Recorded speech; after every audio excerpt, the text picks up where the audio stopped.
اعوذ باللہ من الشیطان الرجیم بسم اللہ الرحمن الرحیم قل انی نہیت ان اعبد الذین تدعون من دون اللہ قل لا اتبع اہواءکم قد ضللت اذا وما انا من المہتدین۔ سورۃ الانعام آیت نمبر 56۔ قل کہہ دیجئے، لفظ کل بار بار آ رہا ہے۔ پچھلی آیات میں بھی آیات کی ابتدا اسی لفظ سے ہوئی، اور اگلی آیات میں بھی اس کا تسلسل جاری رہے گا۔ تو یہ بات سمجھ لیں کہ کفار کی طرف سے جو مختلف اعتراضات تھے، شبہات تھے، سوالات تھے، مطالبات تھے، اس کے جواب میں پیغمبر علیہ الصلوۃ والسلام کی زبان سے کہلوائی گئی ہیں، جو اس وقت بحث کی گرما گرمی میں کفار کی طرف سے پیش کیے گئے تھے۔ ان کو اچھی طرح سمجھ لینے کے لیے ان کے پس منظر کو سامنے رکھنا ضروری ہوتا ہے، اور بہت ہی اہم موضوعات ہیں جو عمومی طور پر قل کے ساتھ شروع ہوتے ہیں۔ انی یقیناً میں، نہی تو منع کیا گیا ہوں، روکا گیا ہوں، ان اعبد الذین کہ میں عبادت کروں انہوں کی، تدعون تم پکارتے ہو، جن کو، من دون اللہ اللہ کے سوا۔ مشرکین مکہ کی یہ بھی ایک خواہش ہوتی تھی کہ آپس میں کوئی کمپرومائز ہو جائے۔ تو یہ جو گھر گھر میں مسئلہ ہے کہ باپ مسلمان ہے، بیٹا کافر ہے، بیٹا مسلمان ہے، باپ کافر ہے، بھائی بھائی کا دشمن اس وجہ سے ہو گیا ہے کہ ایک اپنے باپ دادا کے دین پر ہے اور ایک اس کو چھوڑ کر محمد الرسول اللہ صلی اللہ علیہ وسلم کے ساتھ ہو گیا ہے۔ تو یہ جو گھر گھر میں پھوٹ پڑ گئی ہے، اس کو ختم کرنے کے لیے آپس میں کوئی ایسا معاملہ کر لیتے ہیں کہ یہ معاملات ختم ہو جائیں۔ اس لیے مشرکین مکہ کی طرف سے ایک بار وفد آیا اور اس نے آ کر یہ بھی کہا کہ اس طرح کرتے ہیں کہ ہم ایک سال آپ کے الہ کی عبادت کر لیتے ہیں اور ایک سال آپ ہمارے ان الہوں کی عبادت کریں۔ اور ایک جگہ پر یہ بھی آتا ہے کہ قرآن مجید میں ارشاد فرمایا اللہ تعالیٰ نے کہ یہ چاہتے ہیں کہ کچھ ڈھیل آپ ان کو دیں توحید کے معاملے میں، تو یہ پھر آپ کے ساتھ چلنے کو تیار ہو جائیں گے۔ تو اب یہاں فرمایا جا رہا ہے کہ مجھے تو حکم ملا ہے کہ میں سب سے پہلے اسلام لانے والا بنوں اور مشرکوں میں سے نہ ہو جاؤں۔ اس کے بعد اب یہ بات بیان ہوئی کہ اللہ کا کوئی شریک نہیں ہے، اور سب سے بڑی شہادت اللہ نے ہی اس کی دی ہے کہ اللہ کا کوئی شریک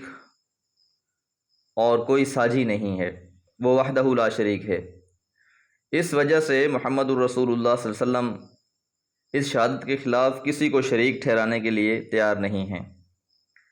یہاں اس منفی پہلو کو بھی دہرایا گیا ہے کہ تم جن چیزوں کو اللہ کے سوا پکارتے ہو، مجھے ان کی بندگی سے منع کیا گیا ہے۔ اور پکارنے سے مراد ظاہر ہے کہ وہ پکارنا جو دعا کے لیے،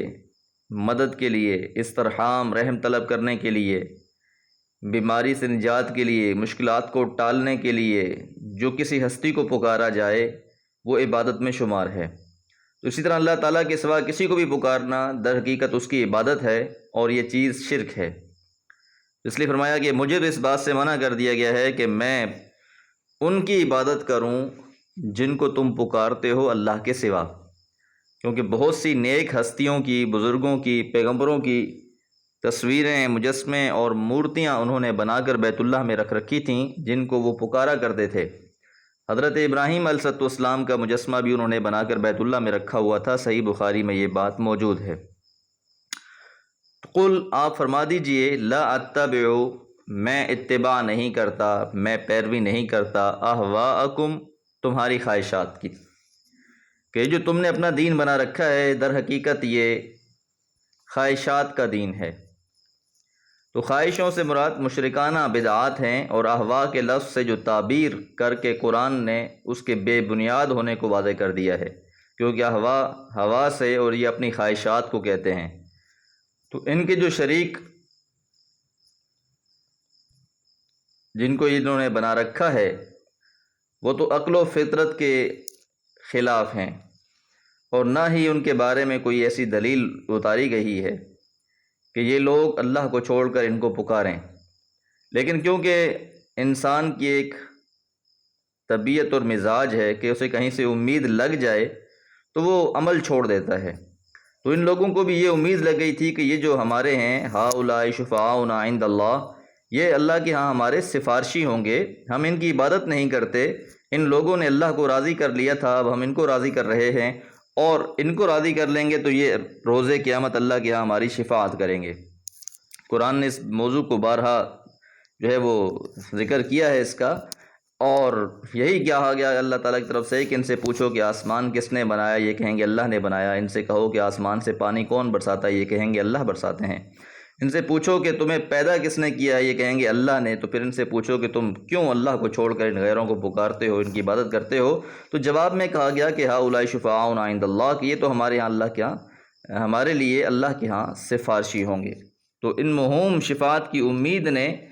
ان لوگوں کو ایمان اور عمل اور فکر آخرت کی تمام ذمہ داریوں سے فارغ کر دیا تھا، اس وجہ سے یہ اپنی خواہشات کے پیچھے ہی پڑ کر رہ گئے تھے، اور اسلام میں اس چیز کی گنجائش نہیں ہے۔ ضللت اذن، تحقیق میں راہ سے بھٹک جاؤں گا، اذن اس وقت، یعنی اگر میں تمہاری خواہشات کی اتباع کروں گا اور اس وحی کو چھوڑ دوں گا جو مجھ پر نازل کی گئی ہے تو میں سیدھی راہ سے ہٹ جاؤں گا۔ وما انا، اور نہیں ہوں گا میں، من المہتدین، ہدایت والوں میں سے، کہ اگر تمہاری خواہشات کی اتباع کی تو میں ہدایت والوں میں سے نہیں رہوں گا، کیونکہ ہدایت تو وہ ہے جو اللہ تعالیٰ کی طرف سے نازل کردہ ہے، اور وہ اللہ کا قرآن ہے، اور وہ توحید ہے، اور وہ احکامات ہیں جو اللہ نے اپنی کتاب میں